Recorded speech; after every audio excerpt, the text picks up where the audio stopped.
Well, welcome to this first progress report, and unfortunately it's not as much progress as we thought there was going to be. The whole weekend has been and gone, and we have a rolling chassis, but it's a bit of a wheelbarrow of a chassis. Progress has been held up by the fact that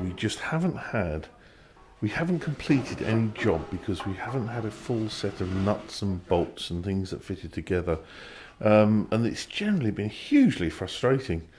And I can't work out why, but it's going to have a big effect on the planning that we have for the future. Let's have a quick look at the chassis in our stands. Basically what we've done is connected just three things to the chassis. The first are the two upper link mounting brackets, which are here and here, and they connect to the upper links. Now these are the first connections that are made to the axle. It's not completely finished at the moment because there's an element inside the axle that we just can't remove. It's had to go off to be replaced using a 20-ton press because it's basically rusted together and we can't really do it here. We've tried bashing the thing out, but it won't come out.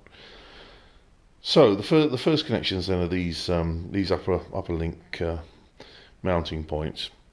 They connect via these upper links to the back axle. The second element is here. This is actually a self-leveling mechanism. I don't quite know how this works. We'll come back to this one technically later on, but you can see here that this all goes together and finally will fit onto the back axle.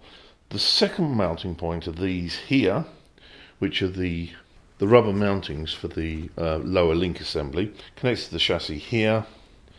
They've got their own bushes, which we've all replaced with modern nylon bushes, and then they connect to the bottom of the rear axle here.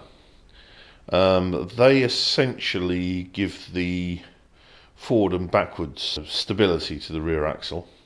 And the final thing that we haven't yet connected is the anti-roll bar, which will fit towards the back. I'll show you that later on.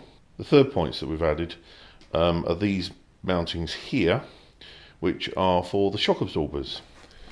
3 bolts here go through and they fit to the top of the shock absorber. We've actually got some pretty blue covers on the shock absorbers, and the shock absorbers go down to the bottom of the wheel, mounting here.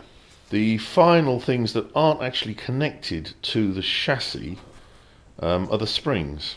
They have a pair of bolts here which mount them to the back axle, but they're not actually connected to the chassis itself. They simply sit comfortably in this housing. And the final thing that we've added to the chassis are these rubber bungs, which are the things that finally fill this gap when things really get rough. Obviously this bung hits this plate here on the back axle. That's when life gets really interesting. So that for the moment is it.